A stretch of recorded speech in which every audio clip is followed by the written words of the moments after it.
Welcome back to your weekly dose of quite interesting bike tech. This week featuring rumours of wireless disc brakes, yes really, the world's most expensive race bike, a crazy value road bike, a major recall and some funky carbon spokes with some quite impressive aero gains. So let's dive in. Is SRAM set to shock the cycling world with wireless disc brakes? Sounds crazy, I know, right? A cycling-themed Facebook page has claimed to have found patents that supposedly show a wireless disc brake being developed by SRAM. I tried finding patents myself on the website but come up short, so I've no idea how genuine they actually are. But if true, it would definitely take SRAM to the next level. It has wireless gears already, so why not wireless brakes using the same technology? The drawings show a small electric motor on the disc brake caliper being activated by a sensor in the brake lever.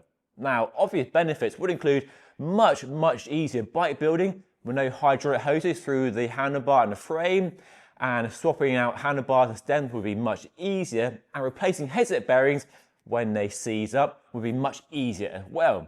But obvious downsides and a predictable reaction is how safe would it be? And would you trust the system? And would it be suicidal to use wireless disc brakes on a mountain descent? And my concern would be if the system fails, is there a backup system for that worst case scenario? Now, it might sound crazy, and it may well be crazy, but SRAM isn't alone here because Bosch has developed a brake-by-wire system for cars that also replaces the hydraulic lines with brake actuators controlled by electrical signals and been used in production cars already. So if it works for cars, why can't it work for bicycles and motorbikes too? There's a good video on whether brake-by-wire is safe or crazy by the YouTube channel Engineering Explained, linked down below. So if SRAM really is developing wireless disc brakes, is it something you would trust, or is it more technology than the humble bicycle actually needs? Let me know your thoughts by dropping a comment down below. Do you think road bike prices were getting out of hand? Probably. Well, Tadej Pogacar's actual Tour de France stage-winning Carnago Y1 RS, the stripped-back, lightweight stealth black one he won stage 13 with, sold at auction the other day for just under $200,000, which has to be the most expensive race bike in history. You certainly think so, right? But no, because back in 2009, a custom-painted Trek Madone by Damien Hirst and ridden by Lance Armstrong sold at auction for $500,000. So a lot more than that Carnago Y1 RS, but still really expensive and more than the $15,000 a regular Y1 RS would probably cost you. I do wonder what will happen to this bike. Will it disappear into a private collection or go on public display? Or will it be ridden outside in the real world? Would somebody be brave enough to ride such a special bike? Probably not. From the most expensive bike in the world to one of the best value. This is a brand new Polygon Strata C from the Indonesian company. The range starts from $2,900, which gets you a Shimano 105 Di2 third-tier electronic group set, which is very competitive indeed. You won't find many road bikes with this group set for less money. It's a carbon frame too, which looks as modern as it gets, with full internal routing, drop rear stays and nice tube shapes, and a more relaxed fit than a race bike, so a higher stack and a shorter reach. However, the 34mm tyre cones is behind the trend for endurance road bikes, which are up to 40 or 42, becoming the benchmark now. So that's definitely a bit of a compromise with the bike, which does take the shine off that exceptional value a bit for me. But if 34 is enough tyre clearance for you, and you're looking for great value for money, it's definitely one to consider. Now, I've never ridden a Polygon, but they are available, I think, in the UK through Go Outdoors, so I'll try my best to get my hands on one for testing next year.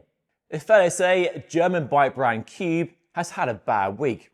It issued a stop riding notice for its Agree C62 endurance road bike last week because of issues with cracks forming around the front brake mount on the fork.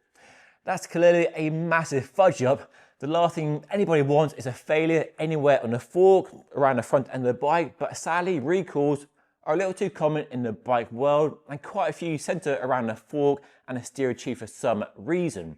But this one around the brake mount is a bit different to what we've seen in the past. The company puts the blame on a change of resin used in the carbon manufacturing, which can lead to delamination and cracking.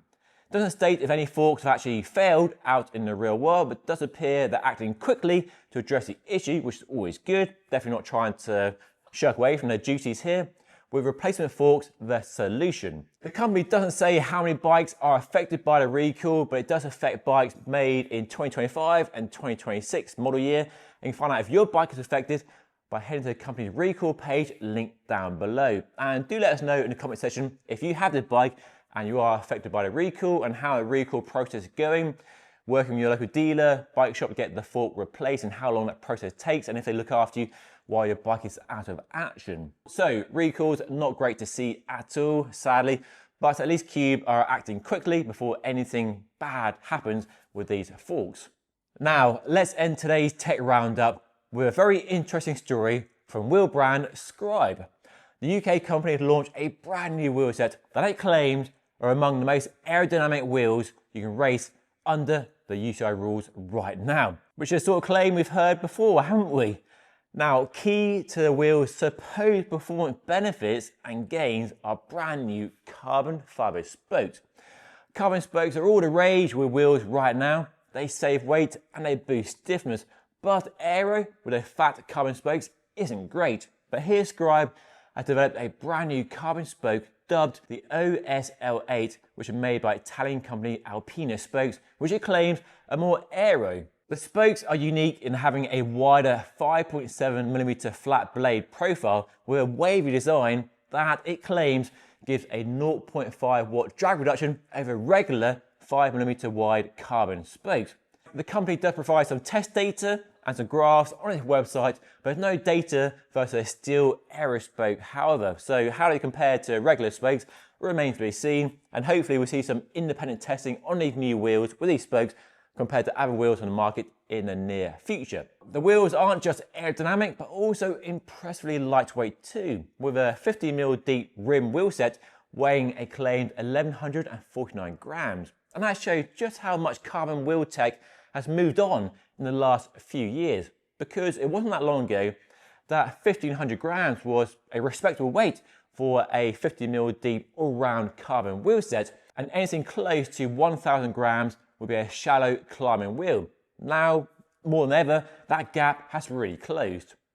The new Ultra wheels are available to pre-order right now at the company's website and cost £2,000 with 2 rim depths, 50 and 65, and a choice of 3 hubs for Shimano and SRAM.